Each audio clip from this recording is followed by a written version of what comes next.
All right, from the studio of Fairfax City, we're very grateful that Hernan Rojas accepted our invitation to our show.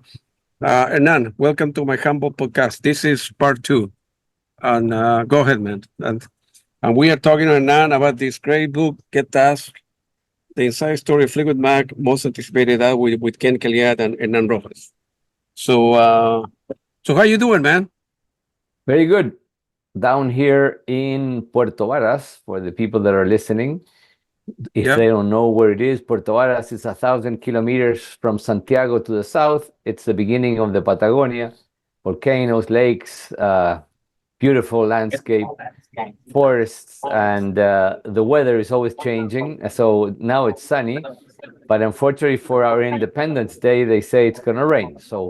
But here in the south, we don't care. You know, we eat empanadas, make asados, drink wine, and fish, and it doesn't matter if it's raining or what, we have a good time. Good for you, man. I read in the book somewhere that it was like a tradition or like a ritual at the studio that involved reading poetry in between tracks, or every other day somebody would pick a poetry book and read, something famous, and then they will drink for a while, they party, and then they start, an hour later start going to the room and so forth, right? Is that correct? Well, there's a very famous poem by Robert Frost that it was like a ritual. You know, when Mick Fleetwood would mention that poem, it would mean many things. You know, one of the things it was that it was always hard, to get into a new song. When it was when our creative spirits were kind of low. He would say that, and he talks about being, going into the dark woods, where it's you don't know what you're going to find, the myth of the dark woods, the mysteries, maybe you're frightened, maybe you're challenged, and all that stuff. And yes, we had always something going on so that we would keep up. It was 13 months in the studio, so we would create these stories, amazing stories on video, VHS in those days, VHS camera, portable camera. And one of the most famous, and I think it's up on YouTube, it's called The Harmonica Killer. And it's a story about this guy who was Mick Fleetwood, obviously. He's a great actor. He's been in some movies too, who portrayed a psychopath, this really a killer. And he would play like a phrase in the harmonica, and then he would kill people. So we did that.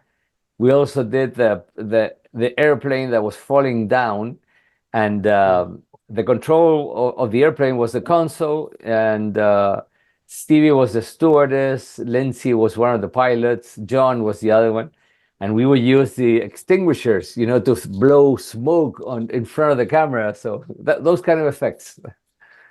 We were having fun. Yeah, play baseball. Yeah, do some remote, those little cars, really powerful cars, electrical remote cars, and we would race around the block, stuff like that. And that would be good because it was R&R, like they say in the States, rest and relax before, and be prepared, or it's re-inspire yourself for the next challenge. Yeah, and those days were long hours, right? You will arrive in the morning. Your duty was to open the studio and set up the drum kit for Mick, and then help out with the microphone. But the other people some will show up at 10, Ken will show up at 10, 11, but the band will show up at 1, right? And then it will work until, I don't know, 1 o'clock in the morning, and or 12, and you need to close the studio, and the next day, the same thing, and so on. So they were long hours, right? Yeah, but it was more than what you said, I had to be there early because I had to open the studio, like you say, prepare everything. And in those days, we had to align the machines because they were analog, and every single card of the tape machine, card meaning module, had many adjustments, adjustments for playback and adjustments for record and adjustments for bias. So I had to do that, and we had two 24-track machines. We had like 2 or 3 2-track machines or 4-track machines, plus the Dolby. So the whole procedure of aligning took quite a while, and then they would start showing. John McVie would usually be the first one to show up.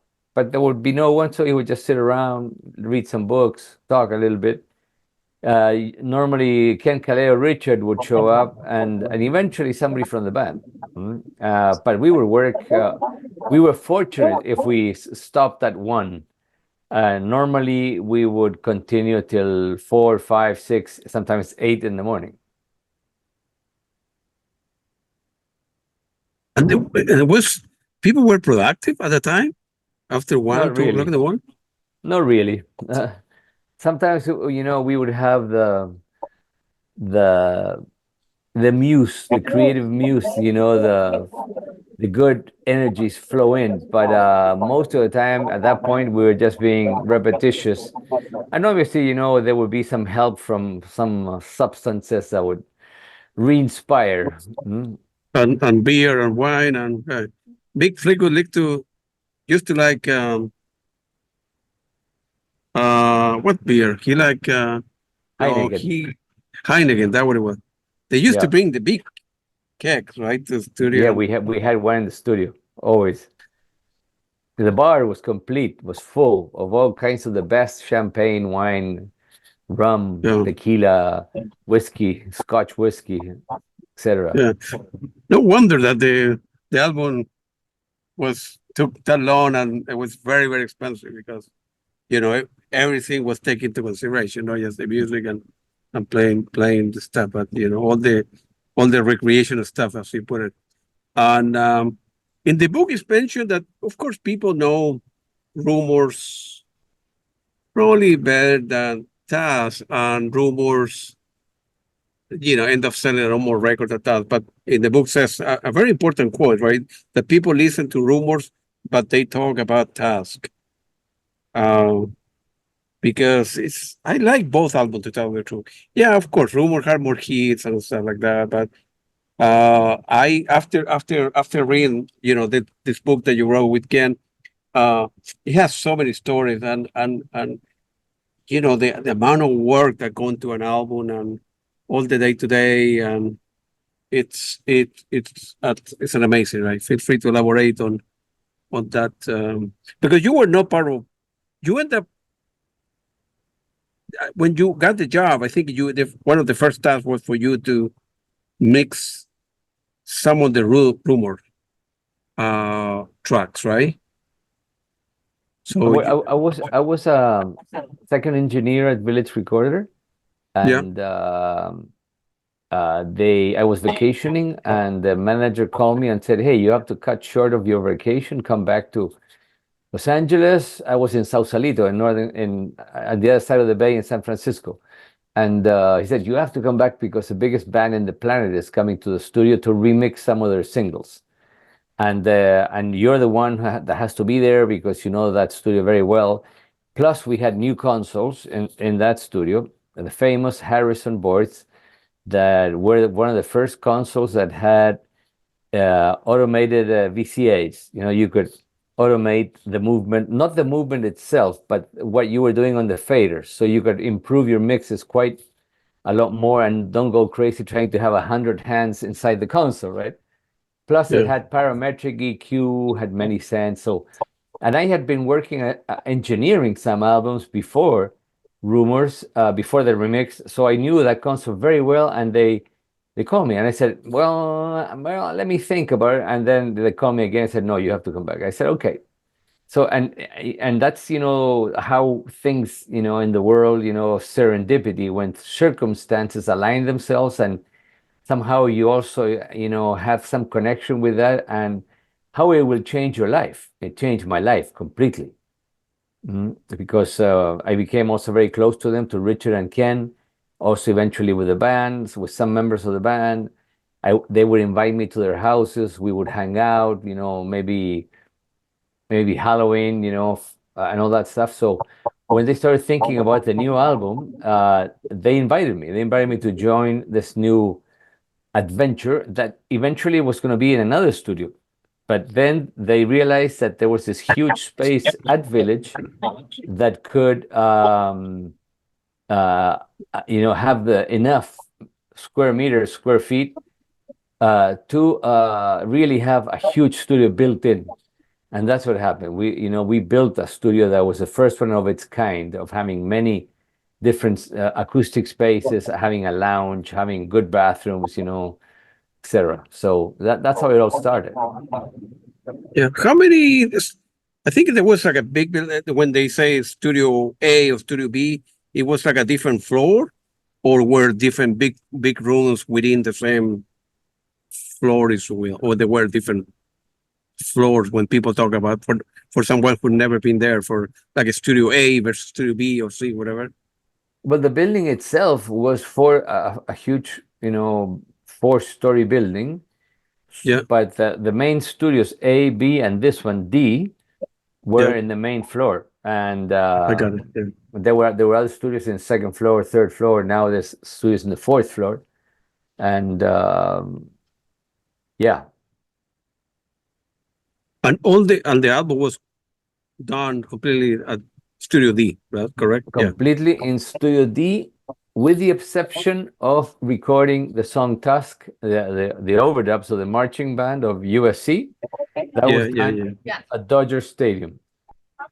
Yeah. And we had the remote track of this amazing studio that was the best in town for remote work, called Wally Hiders.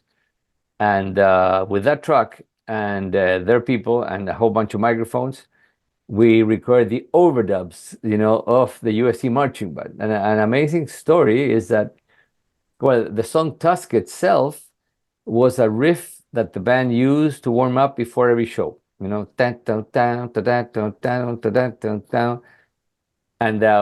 we wanted to have, or the band wanted to have, a song on the album that was more collective. So they decided to include that song. And then all kinds of crazy ideas came up of how to record it, how to produce it. And eventually we settled on Mick playing a drum pattern that was recorded on 2-inch tape. And we cut a 16-bar piece that I looped, around the room. And that 16-bar was copied onto another machine, and that became the song. Very similar to what Steely Dan did on the song Do It Again. And then on top of that, the guitars, bass, screams, all kinds of stuff was recorded. In the middle, we spliced in a drum solo by Mick, and then eventually the recording of the marching band of USC. And the USC marching band, the interesting story there is that, we had microphones, everything set up, and the conductor came in and the band settled down and they started rehearsing.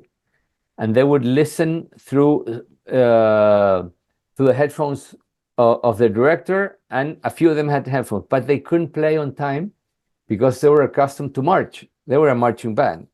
So we had to forget about that idea, and we had to record the marching. So we had to get cinema-type microphones, shotguns, and follow them around to record the sound. And so it was kind of wild. And obviously we doubled it. We doubled the passing of the band. And when you hear the song with headphones, you can hear the noise, the sounds of the stadium, because we had microphones all the way up on the bleachers of Dodger Stadium. And it's you feel the ambience of the stadium. Yeah. Wow, that's great. Is it normal for when, let's say, is it common or not really for the same person to do the mixing and the same person to the mastering, or in general, is recommended for somebody else to do the master? Because let's say you do the mixing, right? And assuming that I don't have the background to do that kind of stuff, but let's say if I did have the experience, the background, when mixing, you can be biased into saying everything worked, let's go to the master process, and you couldn't hear your own mistake, if you will. So the master should go to someone else who specializes on that, who has never seen the album, who has never heard the album. So with a fresh new headphone and a good set of ears can do the master, or no, not necessarily. Yeah. Well, in the old days, the mastering was a completely separate process. People expert in mastering, people that were really professionals, very well known. including, for example, a name like Bob Ludwig and so many others. And they would have their own, specialized equipment because it's different equipment. And also, like you said, a set of ears that's completely thinking about something else. And it's mastering is not to fix problems. Mastering is not to cover holes. Mastering is to refine, your product, your music, your mixes, to give it the last touches of maybe it's lacking a little bit of high end or low end, or maybe too much low end. And also, in the old days of vinyl, you had to compress it in a specific way so the dynamic range wouldn't be as big, so that when the cutting, machine lathe was doing the master of the vinyl, the stylus wouldn't jump out. So it had to need a special compression. For cassettes, more compression even.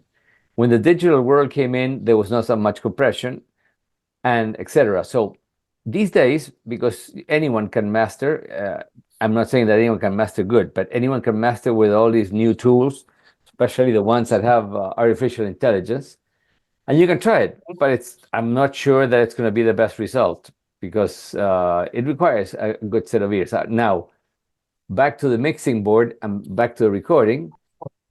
In the pop world, in the more pop world, I would say, commercial music. Also, many times, there would be different engineers, and specialized engineers would mix. Not necessarily they would record, because they had very good ear for mixing. Humberto Gatica, my colleague from Chile, one of the most amazing engineers, as a matter of fact. We Are the World and so many more artists, and he's a great mixer. I'm not saying that he's not he's a bad guy who records, but he's a great mixer. He also records very well. In the rock world, there's more of a project concept where the engineer, co-producers work all the way through. But sometimes when projects are not coming along very well, one good example is Nirvana, the most popular album. They brought in people to remix, to finish the album and remix. And it gave it such an amazing touch that the album became huge beyond its wonderful music.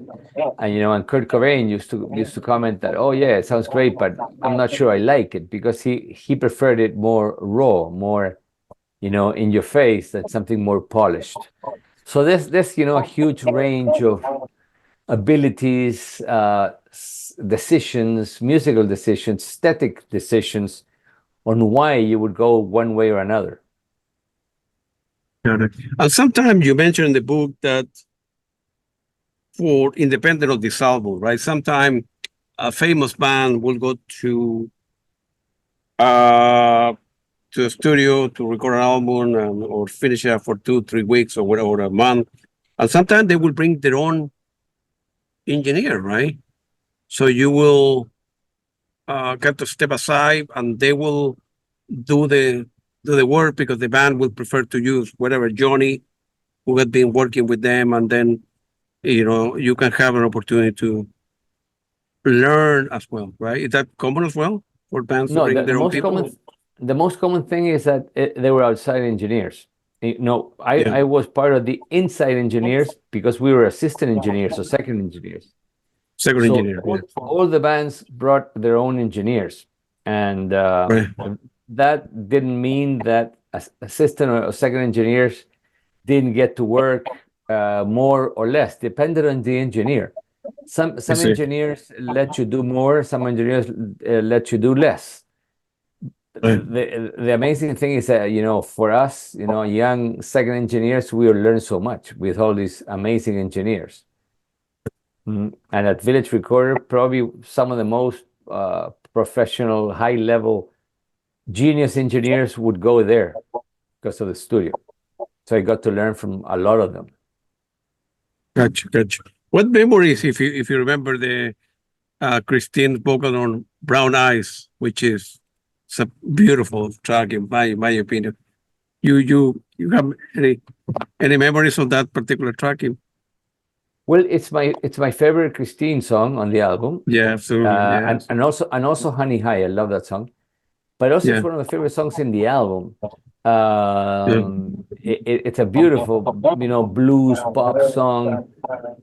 Christina obviously singing with her amazing, soft, bluesy voice, with a little bit of that, sound. Um, it was dedicated to her dog, Brown Eyes. She loved dogs like most of British people. Mm. And probably the most amazing moment during the album, beyond because it was a song that everyone from the band played together. There's only a few songs in the album that is everyone playing from the band. Yeah. Some of them were a lot of Lindsay's songs were recorded with him playing everything, but this song had a moment when Peter Green, the most amazing guitar player, from the old days in England, the founder of Fleetwood Mac, who had been in psychiatric treatment for many, many, many years, he was allowed and he asked to visit the studio, and he came. He went through something very similar to Sid Barrett in Pink Floyd. He started going nuts. He was schizophrenic, and one of the reasons maybe why he became more schizophrenic is because he started taking LSD. So the band lost him, and he disappeared from the band. And that's why the band went through so many guitar players. But he showed up that day, specifically, and he wanted to play. And obviously, Lindsay was a little jealous because, well, finally they gave him a guitar. I think it was a Les Paul that he loved because he loved Les Pauls, and he did a track. And it was used only a little piece at the end of the song. You can hear his typical style, like with lots of reverb, like something like do do do, very epic. And but I do have the tracks, the original tracks, and I made a mix for myself where I can hear Peter Green playing all along the song. It's for you, man. Yeah. Yeah. Oh, wow. That's a beautiful pick. Another one that I really like is a ballad, Beautiful, Beautiful Child. Oh, Beautiful Child. Yeah, yeah. Yeah. Yeah. That song is Stevie's darling, because it's got a very deep story behind it that I cannot comment on it. Oh, sure, sure. But maybe if somebody looks at it on the press, it might be somewhere. But it's a beautiful, very profound song, and she donated the royalties of that song to UNICEF, to the Child's Fund. Um, oh, I love that song. Yeah, and the same thing with Storms. You remember Storms? Yeah, yeah, It's also yeah. one of the deep, sad ballads. It's about her stormy relationship with Mick Fleetwood just before we started Tusk. Yeah. That I can say. Yeah. It's complicated, man, to be on a studio where that person used to date the person, they broke up, the person was married to somebody, they broke up, they are divorced, but still the band is, man, it would be difficult for me because it's something that happened to me. I would need to step away completely. But let's say in a divorce or whatever, but when you are in a band, you cannot do that, You need to bite the bullet, like they say here in the United States. And hey, you can write songs about me, whatever you want to say in the song. I'm a terrible person, but you need to show up the next day. Right.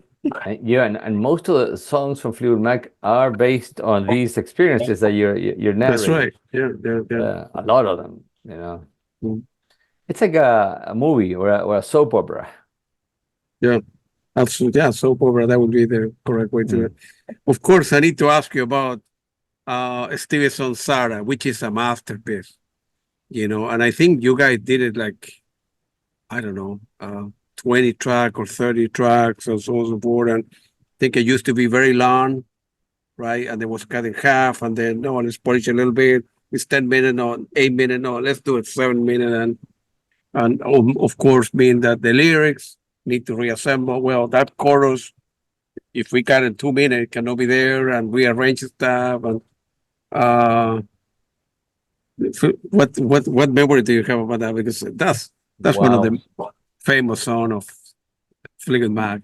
Sorry, Yeah, I would I'm- say that, to me, it's one of the Yeah. most memorable, emotional, touching, challenging, professionally challenging Yeah. moments of being in a recording studio. It had to do with, maybe I talked about a little bit about this on the other interview, but it had to do with the fact that Stevie Nicks was not feeling very well in those days. She was sort of down. And I took it as a personal mission to encourage her to not to let herself down and not to participate in the album, not to bring her songs, not to fight for her rights. As a songwriter member, the band, singer, etc.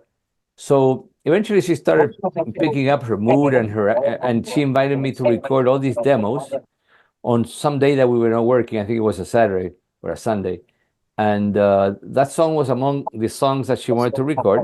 And I noticed right away, my ear jumped up and said, this is a hit.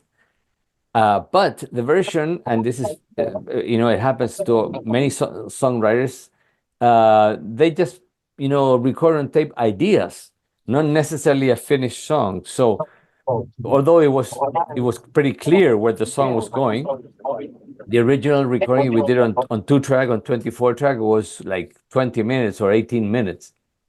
So I took it upon myself and I said to Stevie, hey, I'm going to fight for this song. And I cut the 2-inch tape to make it into a playable or a listenable song. And eventually, I remember, I think it was like 8 minutes or 10 minutes. And I convinced Mick Fleetwood to play drums on it. Brushes, that beautiful way he's playing with the beautiful feeling that he puts on music, and then convinced John McVie to play this great bass. So the song was sort of structured, and my challenge was to present it to Lindsay, who was really the boss, the musical boss, and he saw something on in the song and loved it. So I said, hey, Ernie, let's work on it. And we cut it more. With Ken and Richard, and eventually he started putting these great guitars that on headphones, you could hear all these different things, layers happening. Some of those guitars electric, some acoustic, some through a Leslie speaker, some through maybe a chorus or delay, and voices. The magic of the Fleetwood Mac voices, that really choral, baroque ensemble of voices, and that's how the song came up. And the song was in the album. I think it was was the number 4 single, and the first single was Tusk, who was a crazy thing to do, in my opinion. I didn't recommend that. If I would have been the executive, or I wouldn't have done it, because that song really didn't make much for the album.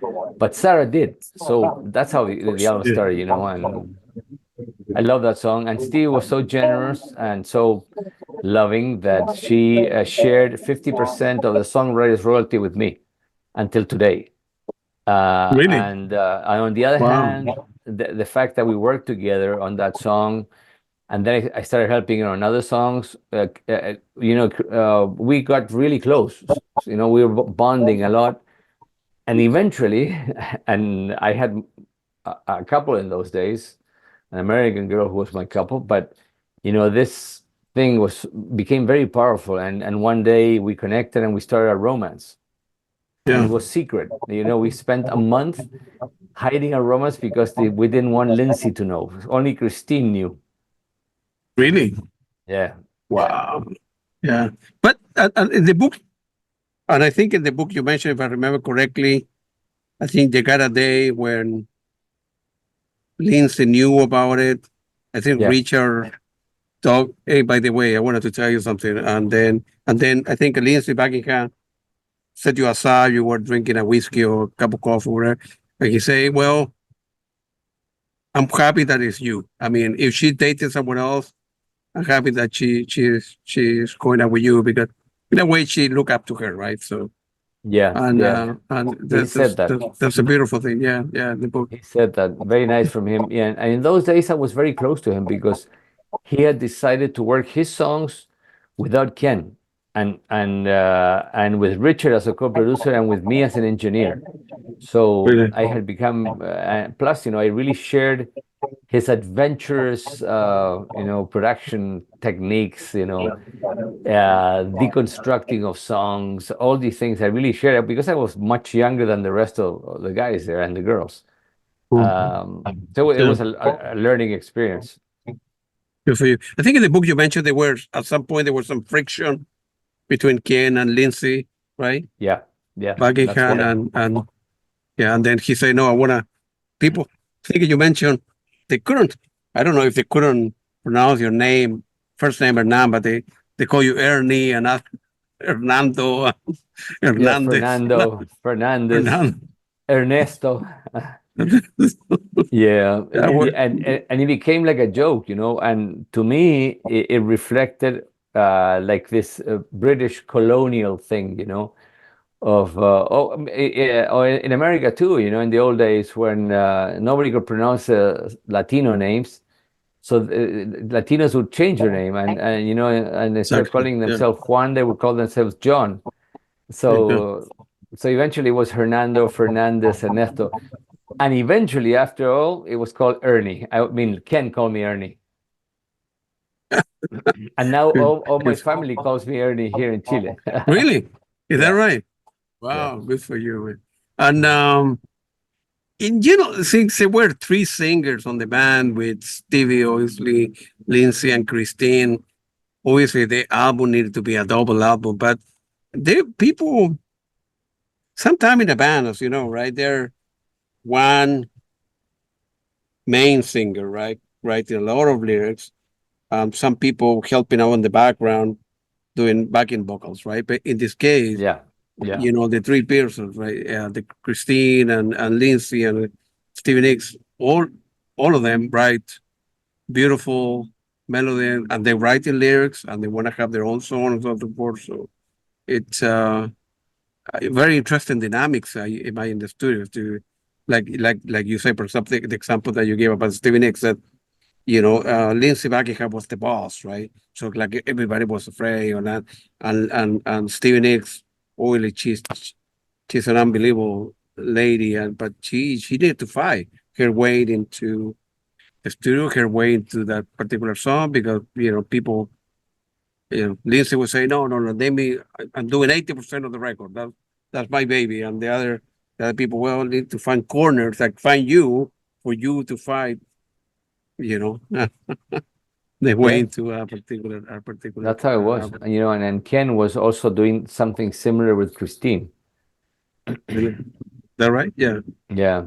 And but the dynamics that you're mentioning, that's why they had such an amazing amount of albums and so many good songs because they were interacting in such a way that there would be chemistry and there would be ideas, and let's try it a different way, or a lot of music was flowing among them. And when there was no music, when things were bad, you could tell, you could tell in the mood of the studio or in the quality of the song or including live. Sometimes the mood was not right live, especially within Stevie and Lindsay.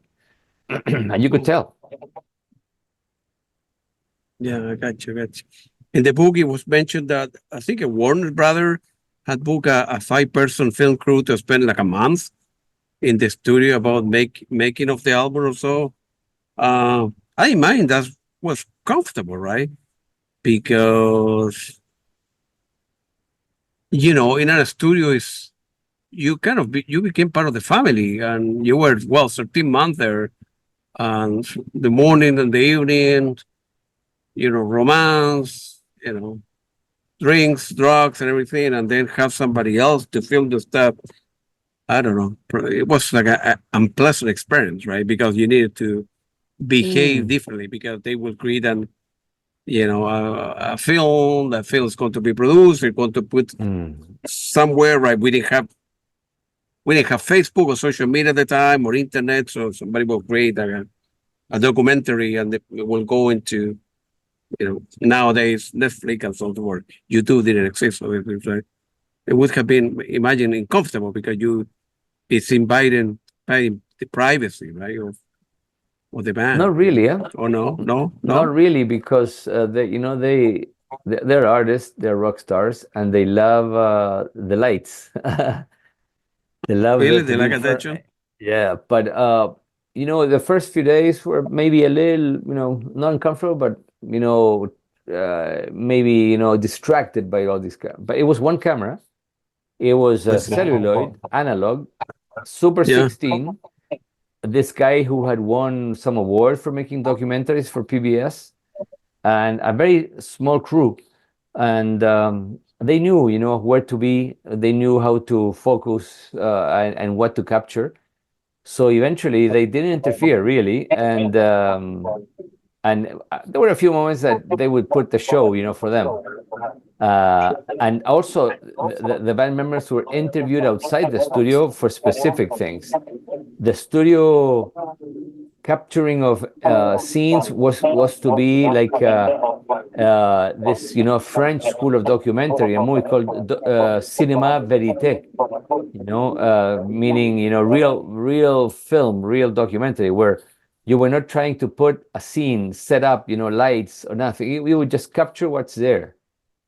Gotcha, gotcha. Unfortunately, Warner Brothers, and I'm not sure who in the band had a saying, thought that this was too much, that it was not necessary to expose the band, that it was not commercial, this and that. So finally, they released a video that mostly it was them playing live with some inserts, and that's it. And unfortunately, that kind of material for a documentary today is, as you know, very well. Documentaries today are huge, so people want to see documentaries. People want to see what happens behind scenes. Yeah. Unfortunately, that movie, that celluloid, was left somewhere stored, and I'm not sure what the quality of that, if it's completely wrecked or if it can be rescued. But it's an amazing material, very much in depth, of the creative process, of the emotions, of the sound techniques. It was, I would consider, a treasure that needs to be recovered. I wonder where Warner Brother store that kind of stuff, if they have any interest on doing this stuff, because they're right, can be nowadays, 40 years later or whatever, people will love to see that, the dynamics and film and stories and so on and so forth. And you mentioned at the time, of course, again, we didn't have cell phone or social media didn't exist and so on and so forth. So there are no many pictures. And I think you end up taking some of them, and some of the pictures went into the book. But it wasn't like nowadays. People are like this everywhere, right? Concerts and shows and studios, right? Back in the day, it wasn't very common to do that, right? All right. Yeah. All right. That's great, man. And then there's another. Before we think about Stevie going to Chile, it was "Save Me a Place." That's another beautiful track, if you will. You like it? Oh, yeah, I like everything. Yeah, Fleetwood Mac is one of these great bands. I mean, for me, in my opinion, my humble opinion, the history of music, there are three bands that are way ahead of everybody else. They were Genesis with Peter Gabriel, Pink Floyd, Led Zeppelin, the three, and then Fleetwood Mac and so on and so forth. Those bands were on a different level altogether, So, fortunately, Christine is not with us anymore. And then, Stevie and Lindsay, fought for a while, and they kicked Lindsay back out of the band. They tour, and I think they make peace. I read it somewhere, but I don't know if they will ever come back and play. So no, it's not happening. Yeah, no. they have done well financially. They don't need the money, and they're getting old, and they want more attention. Travel is very, very difficult when you are in the 70s. So but Stevie is always touring. In the States and the world, always. Yeah. Until she won't be able to tour. So if people listening to us and watching us, if you have a chance to see Stevie Nicks live, Yeah. goes here because she does a lot of Fleetwood Mac songs too, and I don't know how much longer she can go. Yeah. But the And song "Save I Me a think, Place," you were asking about yeah, "Save Me a Place." That yeah, song, beyond, it's also one of my favorite, most beautiful songs of the album. It's yeah, very emotional, and it had a meaning within us, within the team, within the whole aura, atmosphere that we were living in the studio. That was the other side of Lindsay, because he had all these punk songs, right? What makes you think you're the one? It's not that funny. The Ledge, all these songs are very brutal, in your face, and they're all about Stevie and the world. And this other song is him pleading not to be forgotten. Save me a place. And when we worked on that song, and we were pretty much ready, and it was already mixed and everything. I remember we sat down in the studio one night, lowered the lights down, everyone had their favorite drink, and we heard it like 5 times, and everyone was crying inside the control room.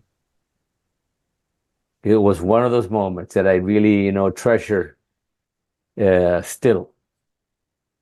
yeah. How Lindsay was, like you mentioned before, like the boss of the band, but he came across like a very arrogant and tough person. So, but what I gathered from the book and other interviews I have seen, he's like a very nice guy, very quiet and humble guy, and deep inside, right? He looks like his Yeah. appearance, like come across like a very tough and difficult guy, difficult to get along with, but no, really, right now that I don't know him personally, right? But you spent a couple of years with the guy, so it's right. It's Yeah. Yeah. Him, the real Lindsay that I knew, the real insane. Yeah, with me not being a band member, so I didn't have, any confrontation with him. He was a really nice guy, and to me, a musical genius, an yeah, unrecognized musical genius. The way he plays guitar, the way he writes, the way he composes, and maybe he's done a few wrong turns on his solo career. Maybe his albums had, I mean, but he's had very, very powerful albums too, and very powerful songs. But he's one of the most unrecognized, I would say, geniuses of the music industry and the music's history. yeah.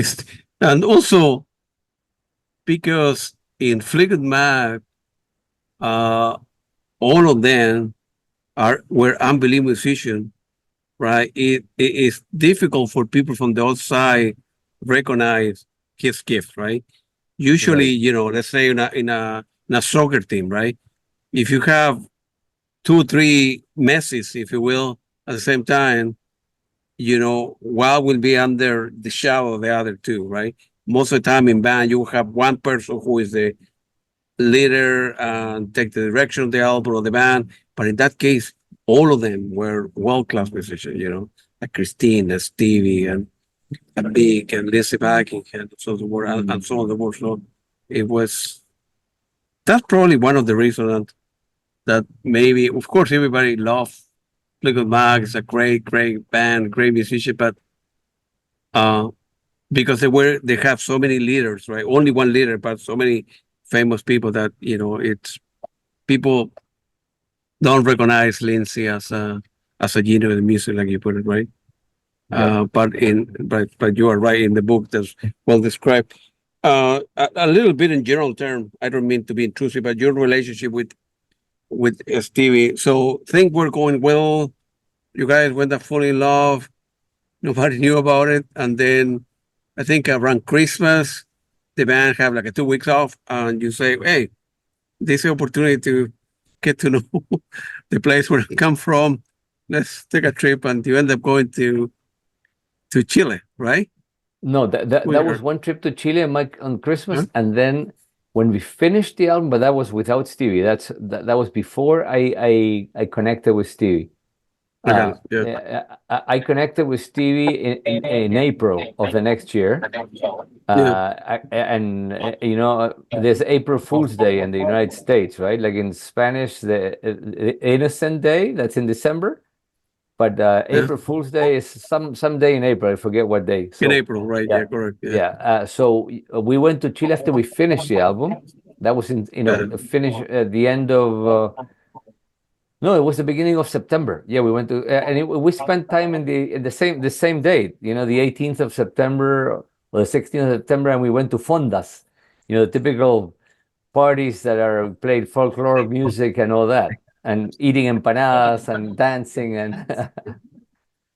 yeah, it was a great trip to Chile, but at the same time it was very risky. Very. Chile was a dark country under the dictatorship, and we had some bad experiences, especially one. And when we were coming back from, the parties in those days would be from toki a toki, curfew to curfew time, right? So if the curfew Correct. was Yeah. from 11 at night till 7 in the morning, the party would go all night. But I guess we had been partying too much those days, so we came back a little earlier, before the curfew time, before the opening. And Yeah. I lived right by a police station, and all the lights, the street lights were off. So we're coming very slow in this little car with the light inside the car on. And suddenly, all these policemen surround us real fast with machine guns. And Stevie lowers the window, and she gets an Uzi put on her head and says, "What are you doing here?" In Spanish. So I had to use all my conviction and charm to let them know who Stevie was, although they had no idea, really. And they let us go. But then the next day, Stevie was freaking out. She called her manager. Her manager called a senator from the U.S.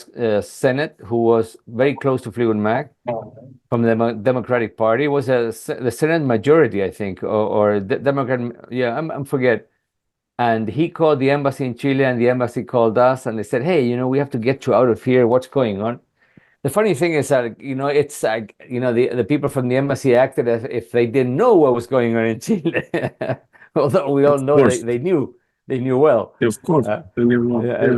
So yeah, it was so we left to Brazil.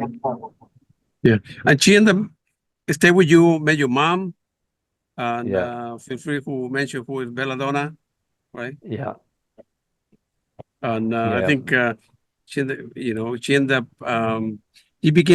he got very close to your mom, right? And then I think she ended up, is that correct, created like a song for you and for her, right? I know you have Well, a good emotional she memory for her. became very good friends with my mother, and it was like they were meant to meet in many different ways. Really? And they had long conversations at night. My mother was going through a very tough time because of her love, that she had lost. I mean, not my father, but somebody else, et cetera, et cetera. So they started writing stuff, and Stevie wrote, many things that, she had a diary that she gave to me after we split. I still have it. And this whole Really? idea, yeah. So the whole idea of Belladonna, or Yeah. the beautiful lady, but also it had to do with these pills, the Belladonna, part of the plant, Belladonna plant, that were good for the stomach. She Yeah. was going through some tough times with the stomach because she was in a new country, and all that, happens when you're in a new country. And so eventually that whole idea of my mother, Belladonna, and the people, and the experience she had in Chile, she turned it into an album called Belladonna, and a song called Belladonna, and the album has a dedicated to my mother. And she Yeah. wrote on Instagram recently, why the album was called like that, and why everyone should know, and blah blah blah. So to us, to the family, it was so beautiful to hear that. It was really amazing. And I'm looking right now at the album "Say You Will." It's the last album with Fleetwood Mac as a band. It was published in 2003, and there's a song there for people listening that they can check it out. They can check the song that narrates the story of our trip to Chile. And the song is called "Destiny Rules." It doesn't use my name, Yeah. but she talks about people will realize, understand right away. It's about that. It's like a postcard. It's like a mini documentary on the trip to Chile. Yeah, on the two of you. And then Destiny so rules. yeah, we'll check it out. So they ended up leaving Chile, they went to Brazil, and then United States, and then the album was out already at the time, and then well, promoters and book managers and the managers say, well, we need now the album's out, we need to start promoting and start touring, right? And then Right. you knew that that would be the end of your relationship with the Stevie Nicks. Yeah. Yeah, it Yeah, was you very came to sad. realization and face the music as they call it here, Yeah. and It was a I sad imagine moment, that obviously. was very tough for you, right? So Yeah. Yeah. yeah, Yeah, and they toured for more than a year. I think it was like 2 years because the album was not selling much, and yeah, they needed to promote the album on one hand, and the other hand make money because they had spent more than a year and a half without touring. yeah, So plus the tour, the Tusk tour, was very expensive because of all the requirements and they were not filling up. Eventually they started, but so it was for them. It was tough times. yeah. Obviously, they needed to require that investment for them. Mm. As an engineer, when do you know? It's a difficult question to answer, I think. As an engineer, when do you know when the mix is ready? Because you can spend, I don't know, 100 hours, it's great, and then another 10 hours, another 20 hours, and you improve a little bit, a little bit, a little bit. So it's like a lower diminishing return, right?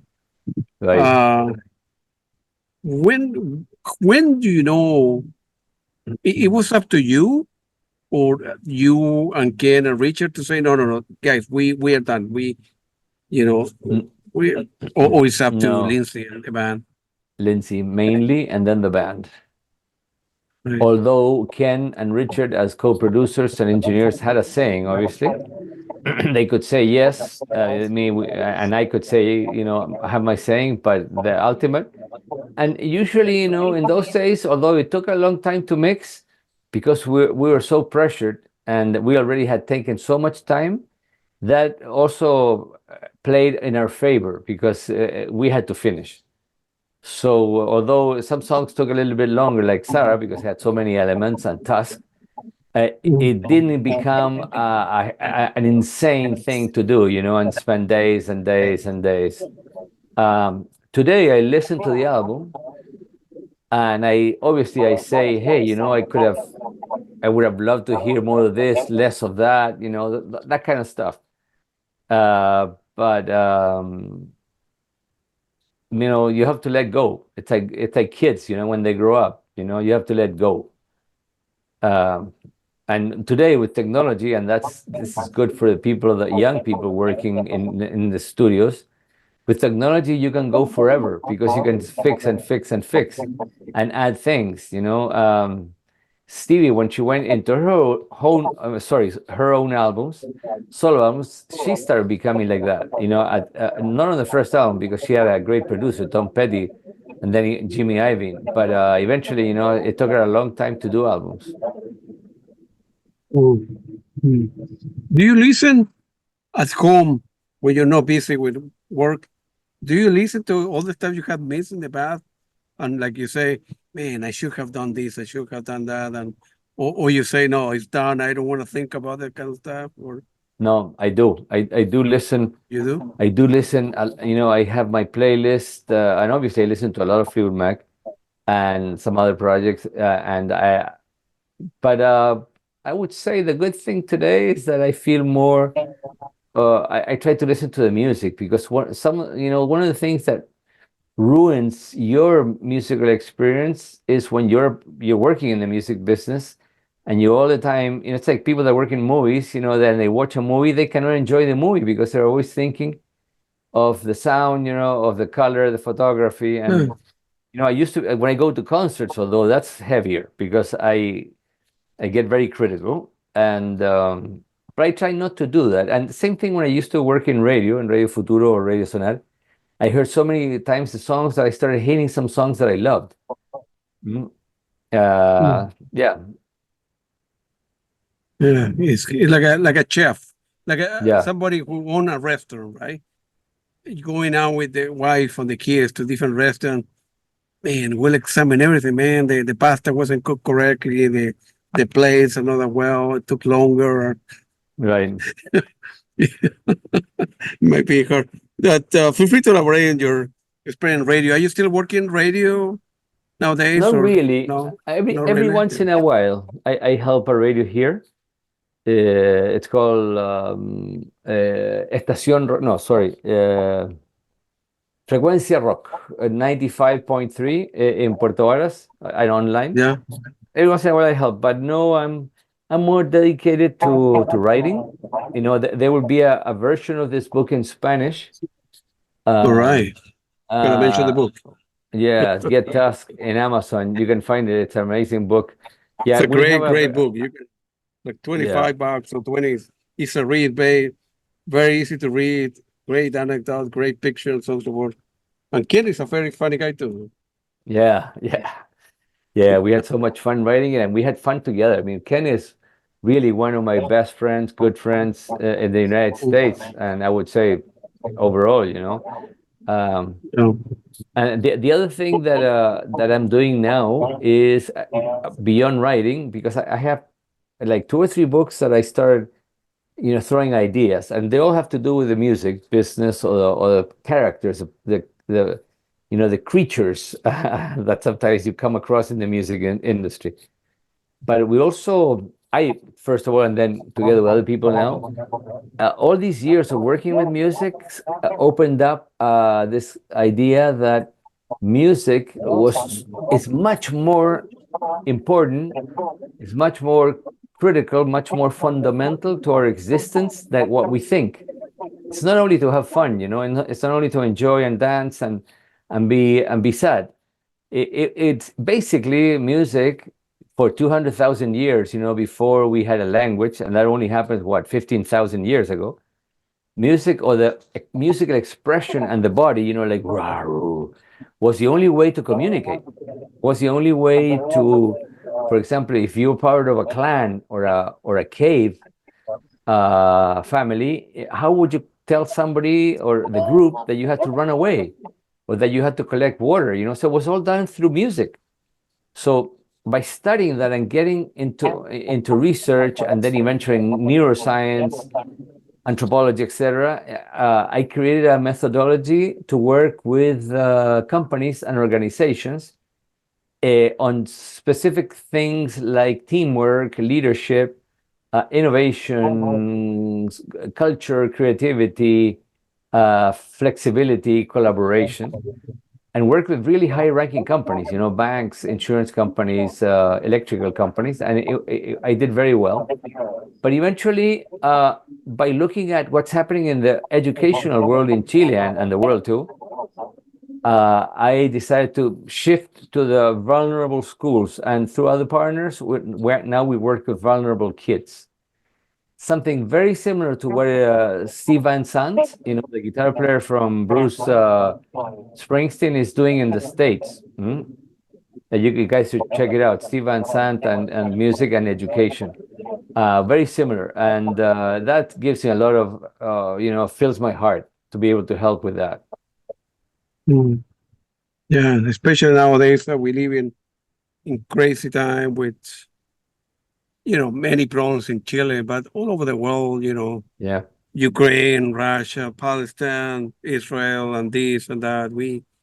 I don't know, we crazy time as human being, man. I don't know. Yep. I don't know if music has the answer or not, but you know, maybe we are doomed. Maybe we'll kill ourselves, we'll destroy the planet anyways. Who cares, you know?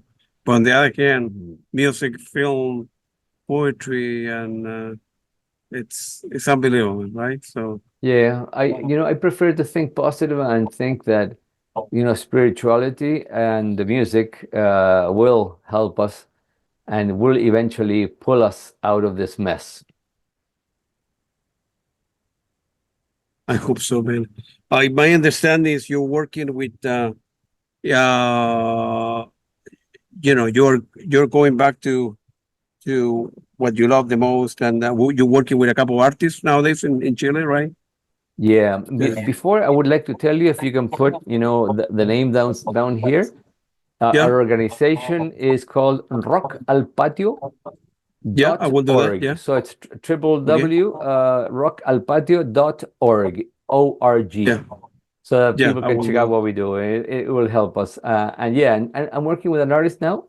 She's an Argentinian singer-songwriter, who, I hadn't worked for a long time, and not that I didn't have work, but I was very picky. I was not going to work with music that I don't like at this point, on one hand. And on the other hand, with artists or musicians, aspiring musicians that didn't want to work, that don't understand that doing music, creating an album, and all this is very hard work, and it's the same as any other business company project that has the same things. You have to create, you have to elaborate, you have to produce, you have to be professional, you have to be on time, all those things that people forget.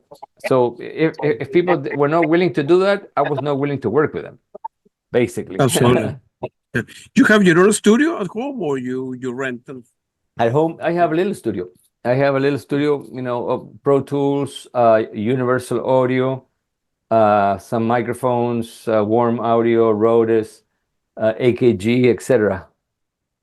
For you, man. Yeah, good for you. I can For show you. you a little bit, Yeah, of course. and I can show you the view of the studio. Right. That's true. Look, Yeah. So this is where I have the Gold Records. This is where I Wow. have the speakers. Yeah. That's my interface there with all the plugins, and that view at the end, Yeah. there's a little river, and past that there's the Lake Yanquiwe, and then the Yeah. volcanoes. The volcanoes are that way. Two volcanoes surrounding me. Good for you, man. Good for Look, you. that's a great photo of Fleetwood Mac, that one there. Right there. Yeah. Yeah. Wow. And the albums, right? The gold and the platinum. That's for Tusk and the greatest hits of Fleetwood Mac, because Sara was there. Yeah. Wow. Oof, getting warm now. Amazing. Yeah. But anyway, Well, I'm gonna have to start saying goodbye, Claudio, and yeah. No problem. enjoy this conversation so much. We can say that this can be continued. Yeah, of course, absolutely. It was very nice talking to you, Hernan. We are talking to Hernan Rojas about greatest book, Get Us, the inside story of Fleetwood Mac, most anticipated album with Caillat and Hernan Rojas. I think, like Hernan mentioned, they would be perhaps doing a translation of this book in Spanish as well. And, check out the album, check out the book. It's an easy read, $20. Great anecdote, great story, great pictures. So it was very nice talking to Hernan. I'm quite sure Yeah, we'll do another one, and we'll talk about music in general. So yeah, maybe and we'll do it in Spanish next time. and maybe when I came back to Chile after all this, Phil Mag and many other things in 1986, 87, Yeah. it's something that I'm very grateful of all the time that I spent in the United States working with these great producers, because it was another time of taking raw talent bands. That was the explosion of many of the bands in Chile, Electrodomésticos, Supa, Los Prisioneros, all those artists. So I was part of that, producing and recording all of those albums and all of those bands. So we can talk about that later too. Yeah, that would be great, man. It was very nice talking to Hernan. And hey, I think now I have an excuse to fly to Chile and visit you and look at all the diaries and take pictures of the lake and everything. For sure. Okay, thank you very much. I appreciate it. Have a great Ciao, evening. Claudio. Thank you. Thank you so Nos much. vemos. Gracias. Thank you, Igual. people. Thank you.